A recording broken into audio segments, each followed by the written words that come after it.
اولاد کی تربیت ہمارے ذمہ لازم ہے اور اس تربیت کا بہترین ذریعہ ہماری اپنی تربیت ہے۔ اولادیں ہماری گفتگو کو تھوڑا، ہمارے عمل کو زیادہ قبول کرتے ہیں۔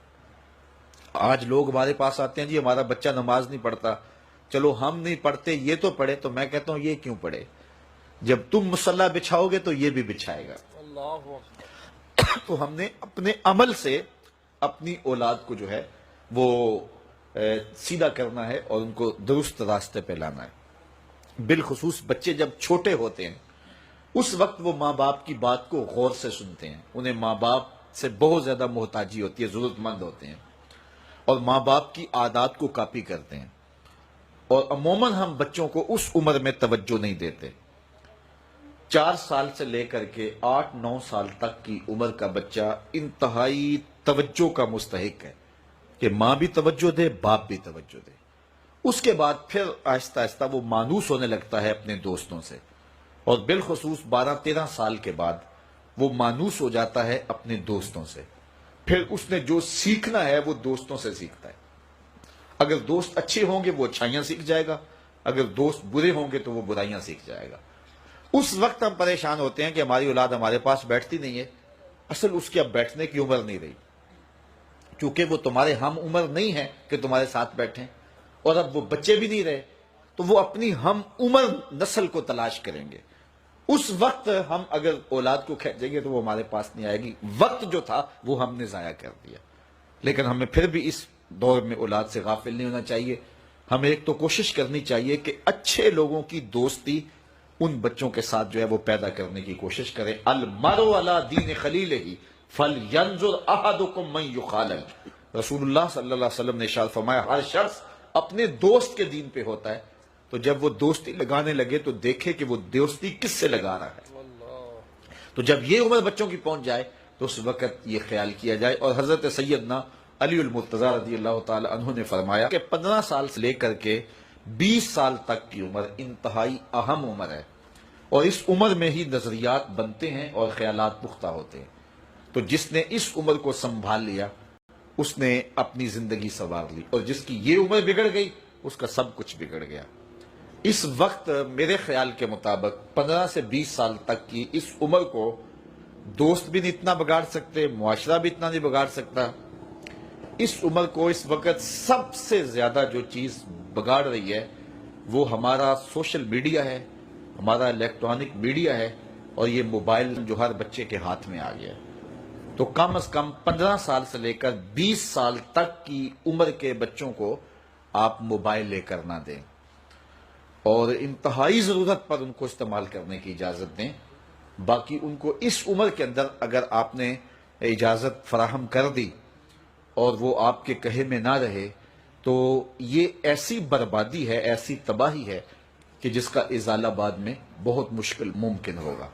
اس لیے اس وقت سب سے زیادہ ہمیں جو چیز نقصان پہنچا رہی ہے، ہماری معاشرت کو جو چیز کھوکھلا کر رہی ہے وہ یہ چیز ہے۔ یہ میں کل کی ایک رپورٹ پڑھ رہا تھا انڈیا کی، کہ انڈیا کا جو معاشرہ ہے اس میں جو نوجوان ہیں وہ بالکل اس میڈیا کی وجہ سے برباد ہو گئے، اور پاکستان میں بھی اس کے اثرات جو ہیں وہ بہت سارے ہیں۔ لیکن یہاں اب بھی کوئی شرم و حیا موجود ہے، لیکن اگر ہم نے اپنی نسل کے آگے بند نہ باندھا تو یہ میڈیا مغرب کی جانب سے ہماری معاشرتوں کو تباہ کرنے کے لیے ایک ہتھیار کے طور پہ استعمال کیا جا رہا ہے، اور ہماری نسل بڑی تیزی کے ساتھ جو ہے اس کا شکار ہو رہی ہے، اور گھر لٹ رہے ہیں، شرم و حیا وہ جو ہے وہ اس کا جنازہ نکل رہا ہے۔ تو اس حوالے سے والدین کو خصوصی توجہ دینے کی ضرورت ہے۔ پھر ہاتھ ملیں گے تو پھر جو ہے وہ اس کا کوئی علاج نہیں ہوگا۔ 3 باتیں بچوں کی تربیت کا نچوڑ ہے۔ 3 باتیں جو چاہے نا کہ میں اپنے بچوں کی اچھی تربیت کروں، 3 باتیں۔ اگر ان 3 باتوں کو اس نے کر لیا تو یوں سمجھ لے میں نے اپنے بچوں کی پوری تربیت کر دی۔ 3 نقطے کی بات ہے۔ ایک بات کہ بچوں سے یہ کہے کہ تم نے ہمیشہ سچ بولنا ہے، مجھے ہر غلطی گوارا ہے، جھوٹ گوارا نہیں۔ اس پہ بچوں کے ساتھ کوئی کمپرومائز نہیں ہے.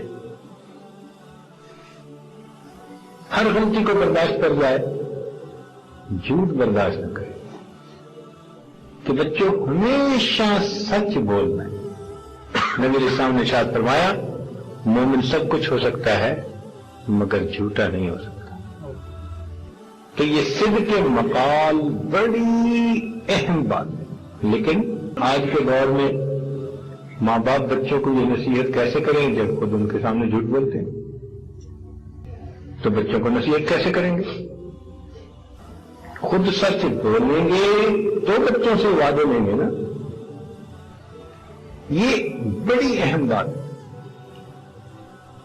اس لیے کہ غفلت والی زندگی کی ابتدا ہی جھوٹ سے ہوتی ہے. وہ اپنی ایک حرکت کو چھپانے کے لیے ایک جھوٹ بولتا ہے, پھر جھوٹ کو چھپانے کے لیے اس کو کئی جھوٹ بولنے پڑتے ہیں, پھر اتنے زیادہ جھوٹوں کو چھپانے کے لیے اور زیادہ جھوٹ بولنے پڑتے ہیں, پھر اتنے جھوٹوں کو چھپانے کے لیے اور زیادہ جھوٹ بولنے پڑتے ہیں. تو ایک نصیحت بچوں کو کیا کرے؟ سچ بولنا ہے.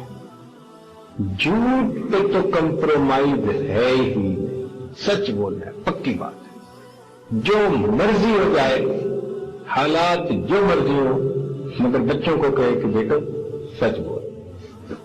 ہزار خوف ہو لیکن زباں ہو دل کی رفیق, یہی رہا ہے ازل سے کلندر کا. ایک تو یہ نصیحت, اور دوسری نصیحت 5 وقت کی نماز. اس پہ کوئی کمپرومائز نہیں. میں تھکا ہوا ہوں, میرا ہوم ورک زیادہ ہے, مجھے رات کو نیند نہیں آئی تھی, میں فجر میں جاگ نہ سکا, نہ کچھ قابل قبول نہیں. بڑا نقصان بچہ کر دے برداشت کریں گے, لیکن 5 نمازوں میں اگر وہ سستی کرے یہ بات قطعاً قابل قبول نہیں. اس کا ایک تو ہے نا دینی فائدہ کہ صلحاء کے چہرے کا نور آئے گا اور اس کے اندر برکتیں آئیں گی. ایک فائدہ یہ بھی ہے کہ 5 وقت کی نمازوں سے اس کی زندگی کی ترتیب سمجھ جائے گی, اس میں ٹائم کی پابندی آ جائے گی. جب نمازوں کی پابندی نہیں ہوتی پھر ٹائم کی بھی پرواہ نہیں ہوتی. تو 5 وقت کی نماز اپنے وقت پہ باجماعت ادا کرنا, اس کے اوپر کوئی کمپرومائز رعایت ہے ہی نہیں. اور اگر تکبیر اولیٰ ہو تو سبحان اللہ, پھر کیا ہی بات ہے, نور علی نور ہے. اور تیسری چیز خدمت کرنا. بچے کو ہمیشہ انسان ایسا بنائے کہ وہ دوسرے کی خدمت کر کے خوش ہو. کئی بچے ہوتے ہیں نا, ان کو کام کرنا بوجھ نظر آتا ہے, مصیبت نظر آتی ہے. نہیں, بچے کو کہنا نہیں, خدمت, اس کو عظمت سمجھو. جب چھوٹا بڑے کی خدمت کرے, بچے ماں باپ کی خدمت کریں اپنے, تو اس خدمت کی وجہ سے خود بخود اس بچے کے اندر عاجزی آ جاتی ہے, عجب اور تکبر کی جڑ کٹ جاتی ہے جس بچے نے خدمت کرنے کا کام اپنے ذمہ لے لیا. تو یہ 3 باتیں یوں سمجھ لیں کہ پوری زندگی کی تربیت کا نچوڑ. بچے سے سچ کا عہد لینا, 5 وقت کی نماز کو پکا کروانا, اور خدمت میں ان کے ساتھ کوئی عہد نہیں.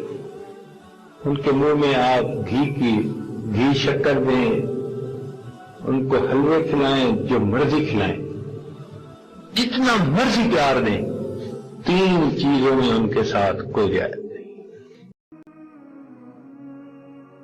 والدین کے لیے میرے رب نے شریعت بنائی, اولاد کو محبت دو, اولاد پہ جبر نہ کرو, اولاد پہ سختی نہ کرو, اولاد پر اپنی مرضی مسلط نہ کرو، ان کو ٹائم دو۔